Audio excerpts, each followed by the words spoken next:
Morning all, Paul here for Darts World again, and we're on to day 5 at the Paddy Power World Darts Championship, where we've got another double session. I'll be going through the afternoon session matches for you.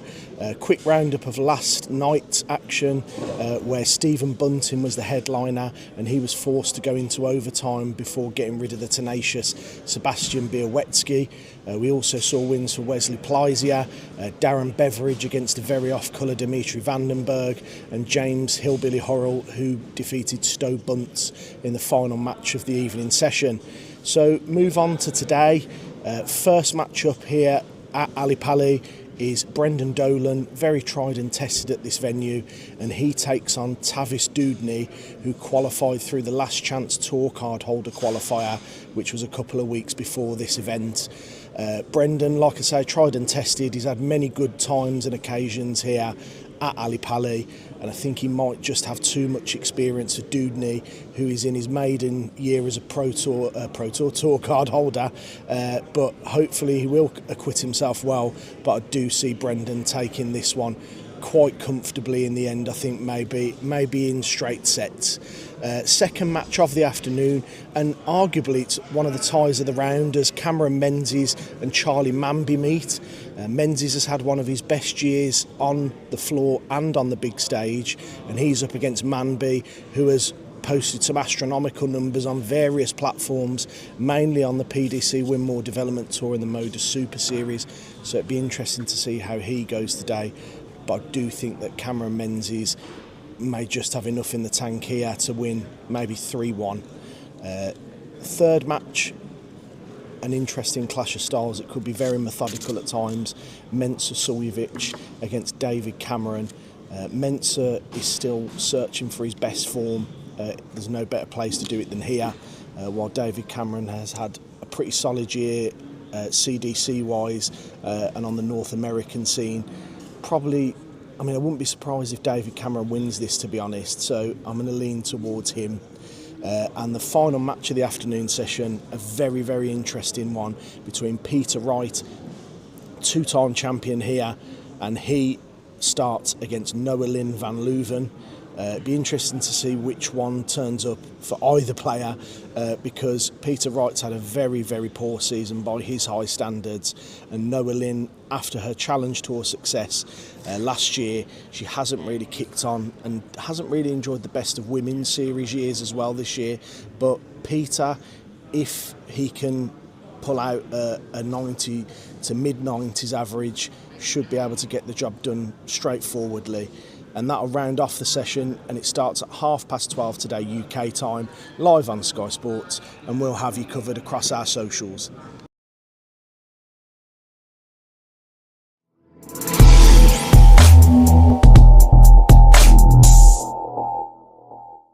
Well done, Brendan. Could you be forgiven when you took out that 170 in thinking the job was done then, because that would have broken Tavis's heart right there?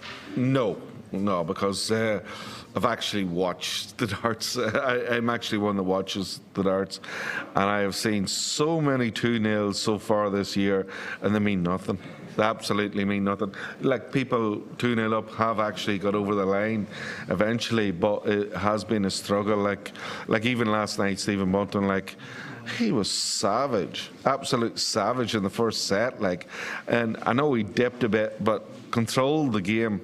And next thing, for someone that was just plodding along as Sebastian, he didn't care about what had gone on before.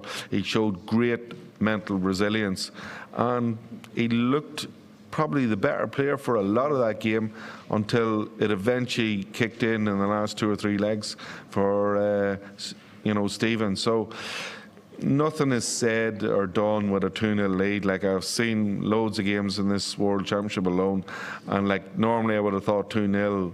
So I was prepared. I actually was prepared to lose the next set.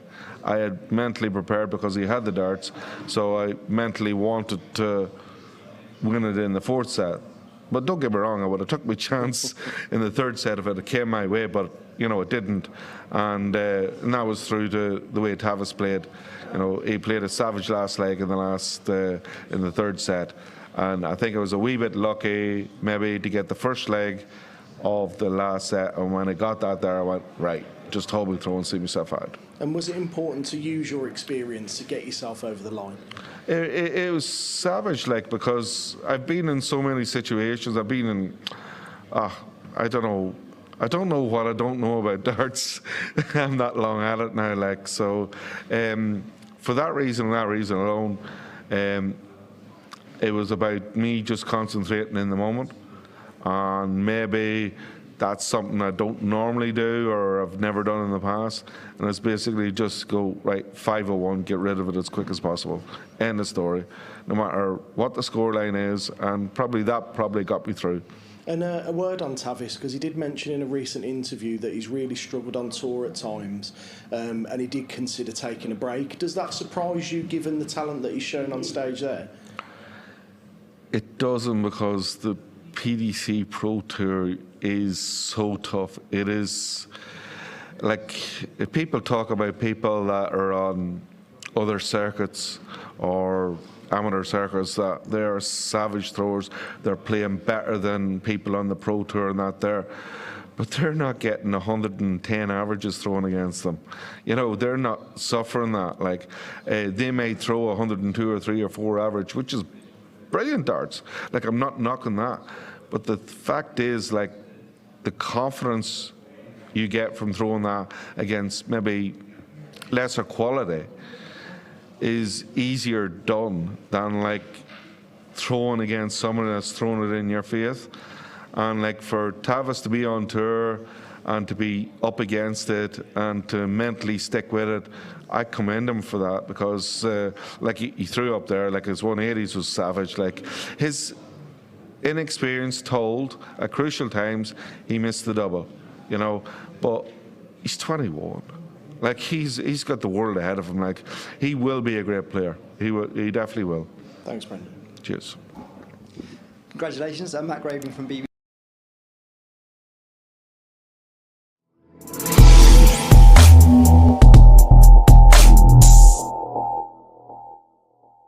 Congratulations, Charlie. Was Cameron an ideal opponent for you, with the way that he plays emotionally as well as yourself, and did you kind of feed off each other's rhythm, because it was a great pace it was played at? Yeah, I think when the draw came out and I looked at the draw, I thought, yeah, he's a top quality player, he's Cameron, but like you say, it's sort of right sort of pace for me, and yeah, I think it was a great standard of a game, and yeah, the pace were great as well. And how highly do you rate the Development Tour and the Modus Super Series in excelling and progressing your career so far? Yeah, what Modus have done for not even the younger generation. You look at people who have been there, done it and dropped off, and it's like a reboost for Modus, and like they said, the Development Tour is just unreal now. Like, it takes some doing to, you know, even reach semi-final, final, to get somewhere like that. You've got so many top quality players, it's crazy. And now you're fully into this tournament, what will you do in the break between games now? I'll just go back home, get a bit back to normality. You know, if people ask me what I do for a job now, I don't say darts player, I say I'm a bricklayer. I still work when I can. Luckily, the job that I have and the people that I'm surrounded by, they're very lenient with me, and they sponsor me a bit. So yeah, it's just get back to a bit of normality and you know, come back for our next round. Well done, Charlie. Cheers.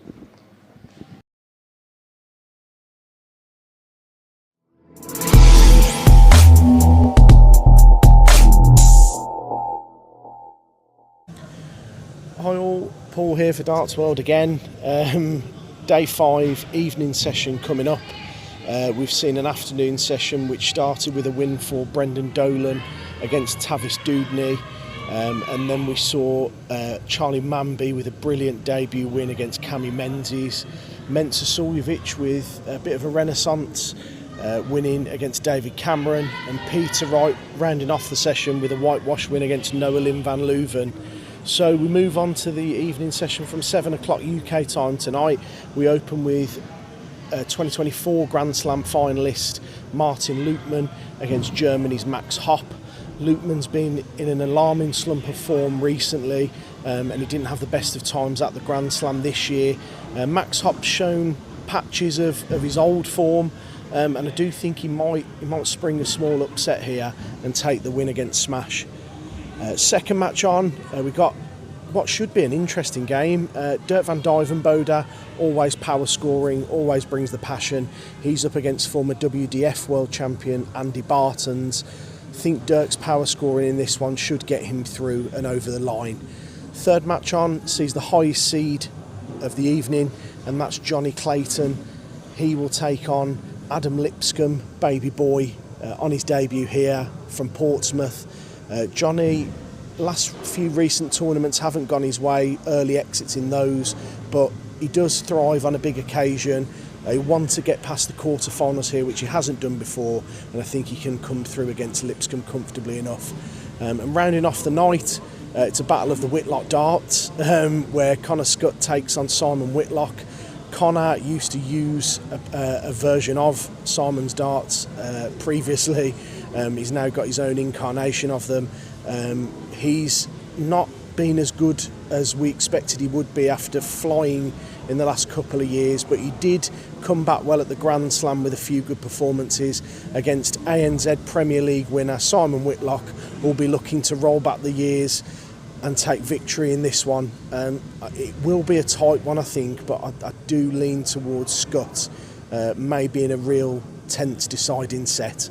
So as we mentioned, 7 o'clock start here. Sky Sports is the place to watch it in the UK, and we'll cover it all with the pre-match here and the post-match press conferences as they happen.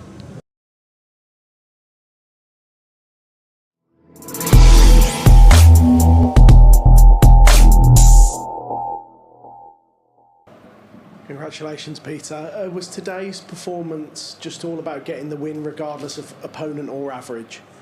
Yeah. Obviously, I wanted to go up there as average, but obviously I knew that went down in the first set, so I thought, right, just try and get the win and just get over the line. That's the most important thing. Try and win your game, and I think it's actually fantastic that we're in the first round. And like everyone else, instead of you playing an opponent already had a game, maybe on that night, which makes it more difficult for us. So yeah. And what's preparation been like ahead of the World Championship? Because I know that you've been at a few exhibitions. Has there been tinkering with equipment and darts and the usual? Yeah. I've been taking different sets of darts, different sets up to like Finland and Cologne and stuff like that. Choosing, playing the fantastic dart players in exhibitions and going, well, no, I'm not going to use them in the Worlds. So, that's it, getting them, putting them in the bin. Next ones. Yeah.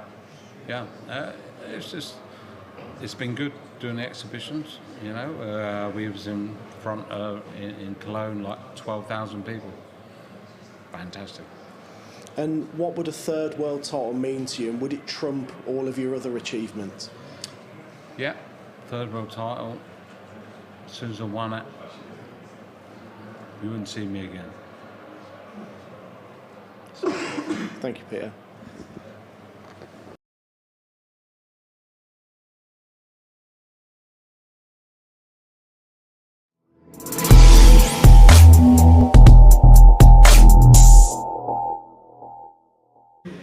Good morning and welcome to day 4 at Alexandra Palace for the Paddy Power World Darts Championship. We're into Sunday now at the Palace, and after a breathless Saturday evening where we saw Luke Humphrey start his charge and the evergreen Paul Lim take wins, we move on with an afternoon session and evening session yet again here, and I'm going to run you through the afternoon's matches. So we start off with former European champion Richie Edhouse. He's up against Johnny Tatter of New Zealand. Richie has been, by his own admissions, poor this season, which culminated in him missing the defence of his title in Germany, and he'll want to make a statement against Johnny Tatter, who has been really good and solid down under in tournaments in Australia and New Zealand, and he did reach the semi-finals of the recent ANZ Premier League, so he will be dangerous, but I do fancy Edhouse to get the job done in that one. That match is then followed by 2 debutants, as Dom Taylor, who has been very strong and produced some astronomical averages on the floor.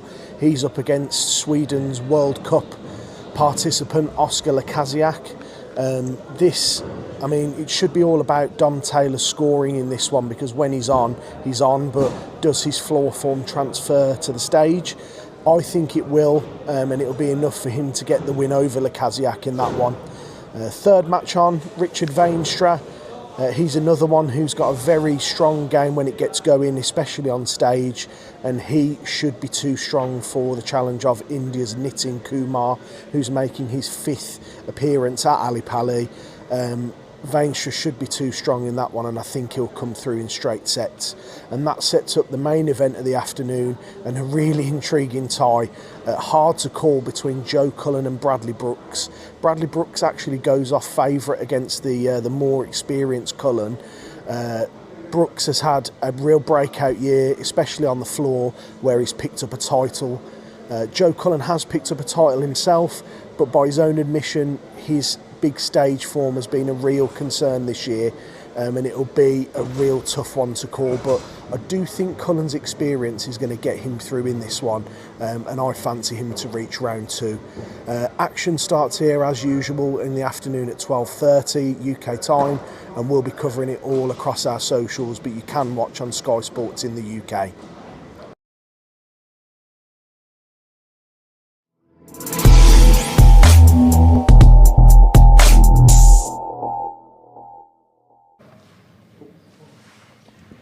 Congratulations, Johnny. When the draw came out and you were paired with Richie, I know he won the European Championship last year, but this year he's had a bit of a dip in form. Did that come into your thinking that, putting him under pressure could really pay dividends for you? To be honest, I haven't really looked at his form this year. I knew he'd won a major last year. I wasn't sure which one it was.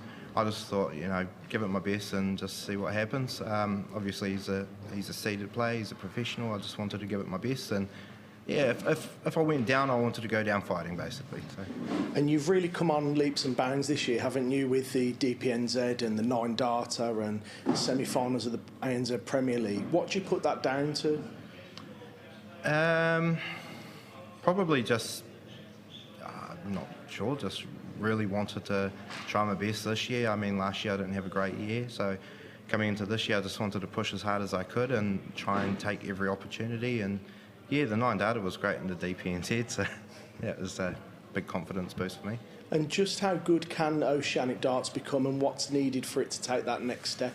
We've got great players over in New Zealand and Australia, so like this ANZ Premier League that's been brought out this year, I think that's a good thing for us. So yeah, we have some really great players. Thanks, Johnny.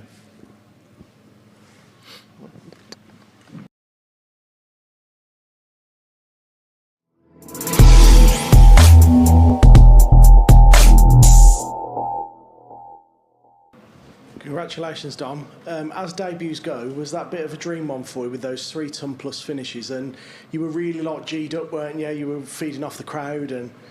Mate, I didn't even realise it was 3-ton plus finishes, to be honest with you. I just was throwing the darts and whatever come at me. And 2025, as it's been said, has been a solid year for your 2 semi-finals on the floor. What's it about going forward now? Because your Euro Tour qualification has suffered a bit this season, hasn't it? So is that an aim to get back on to those types of stages? Yeah, massively. Euro Tour let me down this year with not qualifying. I could have pushed into the top 64 if I had qualified for a couple. But it's the game of darts. You just got to take every game as it comes and don't put yourself under too much pressure and go with the flow. And Johnny Clayton or Adam Lipscomb in the second round, do any of those hold any fears for you? Do you fear nobody? I've had a couple good games with Johnny. I don't think I've ever, in big competition, played Adam Lipscomb, but they're playing me, I'm not playing them. Congratulations.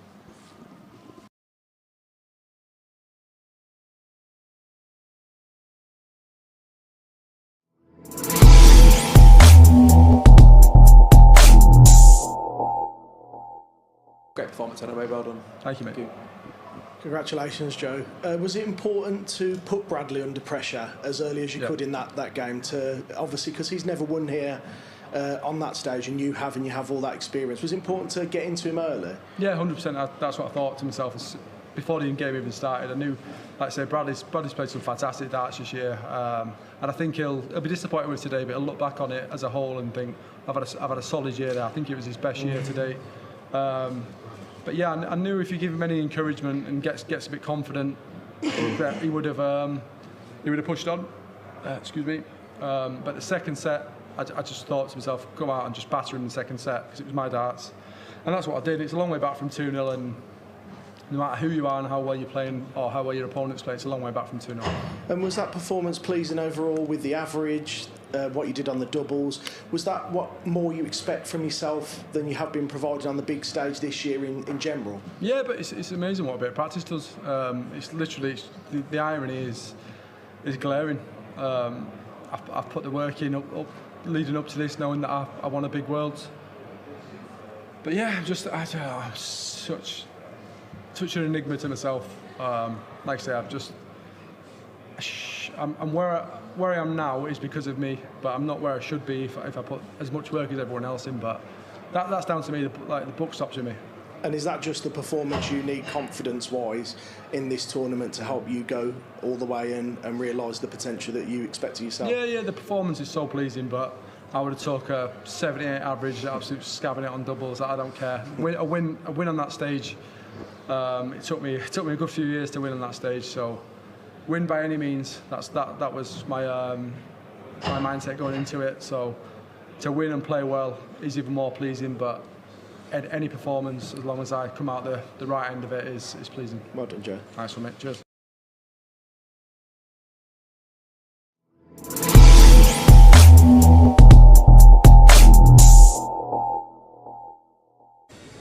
Hi all, Paul again here for Darts World, and I'll be taking you through tonight's evening session on day 4 at the Paddy Power World Darts Championship.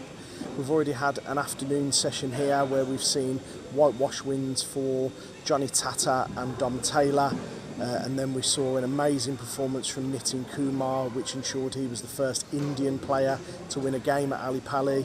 And we rounded the session off with a whitewash win, an impressive one for Joe Cullen against Bradley Brooks.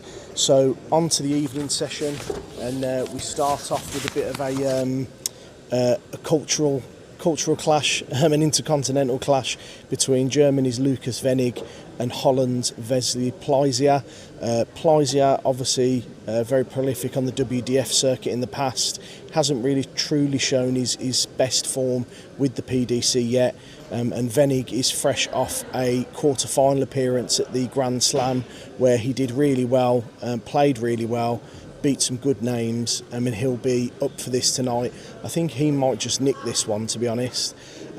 Second match on the stage, we see a player who is no stranger to PDC majors in Dimitri van den Berg, but he has been on the slide alarmingly this season, and he takes on an in-form and up-and-coming Darren Beveridge of Scotland. If it goes to form, I think Beveridge could cause an upset and take the win in that one. Third match on is the highest seed of the evening, and that's Stephen Bunting, who will bring an army of fans with him to PALLY. He starts off against the dangerous Pole Sebastian Białecki, who has tasted victory on the Pro Tour this year and won't be afraid of the bullet here in North London. Still think Bunting still has that edge and experience, and he should be able to negotiate that tricky test there. And we round off the night with Stowe Bunce, the colourful American. He's up against England's hillbilly James Horrell. That should be an interesting one. Horrell has played himself into good recent form, had a good run at the Players' Championship finals. Bunce has a good game in him, but we haven't seen it really on these shores since the Grand Slam run that he had a couple of years ago. So I expect Horrell to possibly edge that one. But as always, 7 o'clock start, Sky Sports in the UK televised wise, and we'll be covering everything across our socials as usual.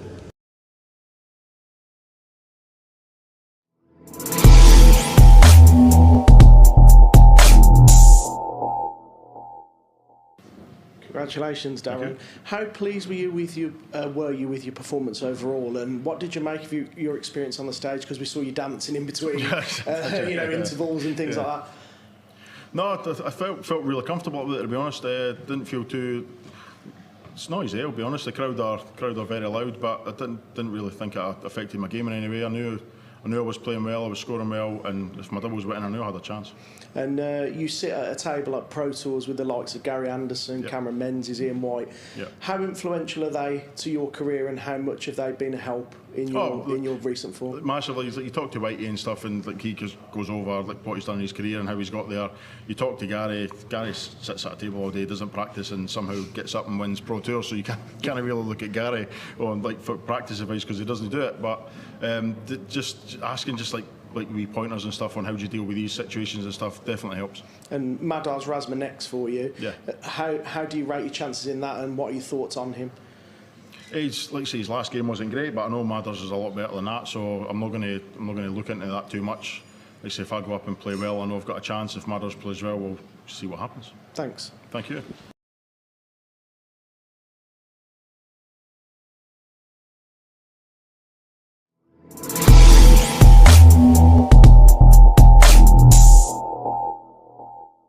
You, Stephen. Well done today. Thank you. Congratulations, Stephen. A word for your opponent as well. How surprised were you with his comeback, and just how good can he be? Yeah, not really surprised. I know how good he can be. He's won a Pro Tour. He's a dangerous player. He doesn't give very much away when he's up on that stage. And like I said, 2-0 up, felt confident, felt like I was cruising. And then for whatever reason, maybe took me foot off the gas for 2 seconds, and he took massive advantage of that. And yeah, he was unlucky in the end. I'm a bit lucky to get through that game, but so happy to be able to do that. And how do you assess your 2025 overall? Yeah, I think, listen, I'm up to well number 4. If I'm upset with that, then there's something wrong. I think I've had a great season. There's been a lot of titles that I've won that have not been ranked as well, and yeah, people are talking about people coming up behind me and overtaking me. I'm not looking behind, I'm looking ahead. I want to be well number 3, well number 2, well number 1. So I know the hard work starts now, and I know that I've got the capabilities to push myself up that ladder. I know I'm one of the best players in the world, and yeah, I'm going to show people that I am. And with this tournament being the longest of them all, how important is it to you to manage your time, in between games and preparation, and how you're preparing for these games? You know more than anything. You're away with me more than anything. The exhibitions are important. It's important to give back to the fans, but it's also important to play World Series, Premier League, all the tournaments I can. I know certain players have said they're not playing Pro Tour or they're not playing European. For me, it's important to keep me ranking up. Like I said, I'm chasing 3, 2, 1. So I'm going to play as many tournaments as I can. And yeah, hopefully I can push myself up that ranking ladder. Thank you. Stephen, congratulations.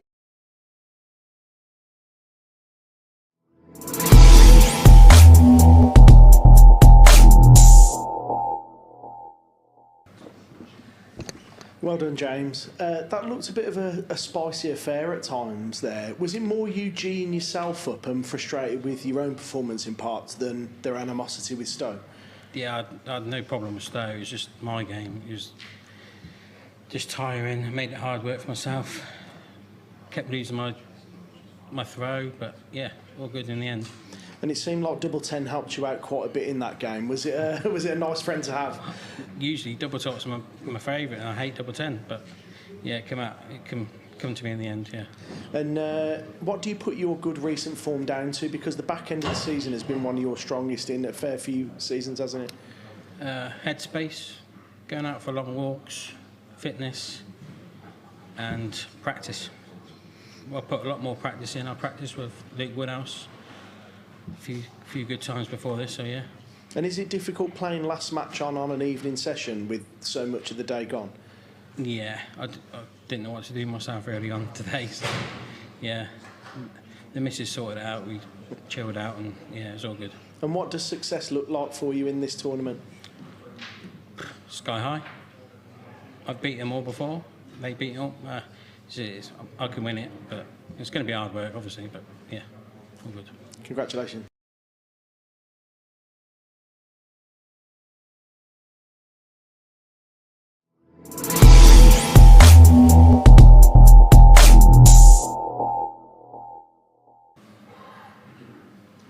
Congratulations, Dirk. What was preparation like ahead of the World Championship for you? What sorts of things did you do to prepare yourself for such a long tournament? Through darts. Simple as that? Yeah, a lot. A lot of darts. And how do you assess your performance overall there? I know you said that you were disappointed to be 2-1 down, but ultimately how you powered through in the final set with such a high average and all of those finishes. Surely part of you has to be pleased overall with that. Yeah, but you don't know your average during the game, so that's like a after the game statistic. I can say I'm happy with the 100+ finishes I did when I really needed to, because when I was 2-1 down, it really felt like I was done, and then I hit the 109 and 106, and then starting the last leg, you did the 170, 180s. Yeah, that gave some confidence. But like I said before, it felt good, but it didn't go good. But that, as long as you keep attaching like it feels good, in your head you feel like if it comes, it will go, and then we're done. And a word for Andy Bartons, because he now loses his tour card as a result of that defeat. Is he way too good to lose his tour card, because he's shown in that game against you there, small glimpses of what he can do on the big stage? Well, I don't think so, because if you're being honest, if you don't make top 40 ranking, not top 40 on Pro Tour, and then perform like this, the only thing it means, like you don't have your priorities right. Because I saw an interview of him saying, I practice a lot for this game, I'm expecting a lot, and he was playing very, very good. It only means, like, if you can play like this and you don't do it all year, then you don't have your priorities right. Because your priority is probably in working. And it is hard, because you have to gamble sometimes to get rid of the certain money which the job gives, to practice more and perform better on a tour. But you have to be very clever to make more money than you can make on a tour when performing well. If you see like the way he plays tonight, you'd say he would always make this top 40 on the tour, or maybe at the end even top 40 in the world. So in some way, yes, to your question, but at the other point, sort your priorities. Thanks, Dirk. Evening, Dirk. Great to meet you.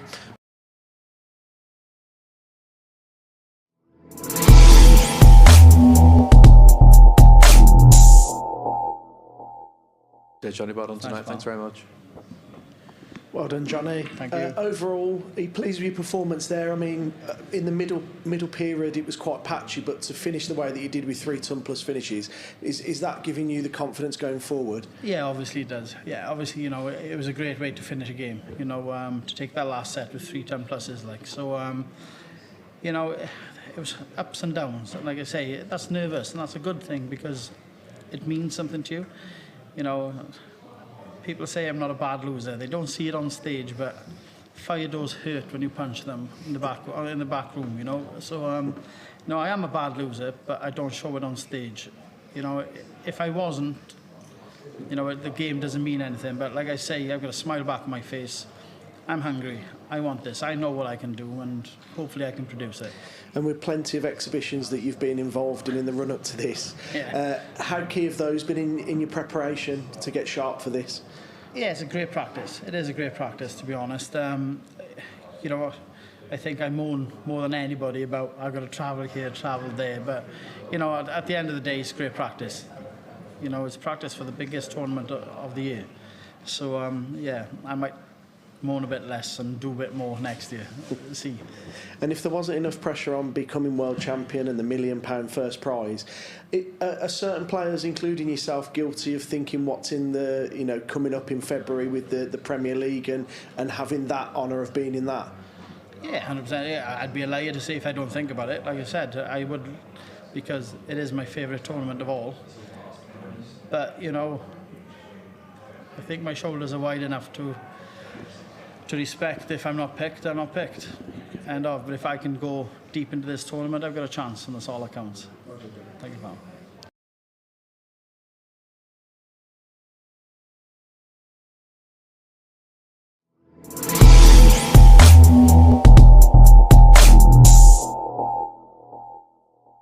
That you can to your opponent. Thank you, best of luck. Thank you. Congratulations, Connor. When you went 2-0 up and then missed those 4-match darts, did you expect such a comeback from Simon? Because he then found another gear there and started to really put some good run together there. Of course, Simon is extremely experienced. Whether he's been in form for the last couple of years or not, Simon's got a great amount of experience on his side. So I expected Simon to come back extremely strong. As soon as I thought it, I expected Simon to come back. There wasn't a bit of me that didn't expect him to, because Simon is absolute quality. And your recent run at the Grand Slam, has that given you the confidence going into this tournament? Because, like you say, your form hasn't been where you wanted it to be result-wise, but the Grand Slam, you really got a good experience out of that, didn't you? Yeah, I mean, it was a bonus for me doing better than what I did last year in the Grand Slam. Qualifying for one, which was good. I mean, I think a few years ago, before I made my Grand Slam debut, I lost in the final game to Damon Hetta, and I missed match darts to get through. So in this time, when I had to play a qualifier, I got through, which is one bonus. And then I played the Grand Slam in its entirety, and I made it out the group, which is another bonus. So I'm getting slightly better each year, which is great for me. Just little stepping stones is all you can ask for sometimes. And Gary Anderson next. And Gary, whenever he talks about you, he always talks about you in really glowing terms, and he rates you very highly. How good is that to hear from such an esteemed person in the game as Gary? It's lovely, because Gary is my hero. Like, I used Gary Anderson darts years ago when I was coming up through sort of county youth and things like that. Like, it's the most famous number in my phone contacts. Like, I get on with Gary extremely well, and we both have the utmost respect for each other. So I hope we both have a great game against each other. It'd be nice. Congratulations. Thank you very much.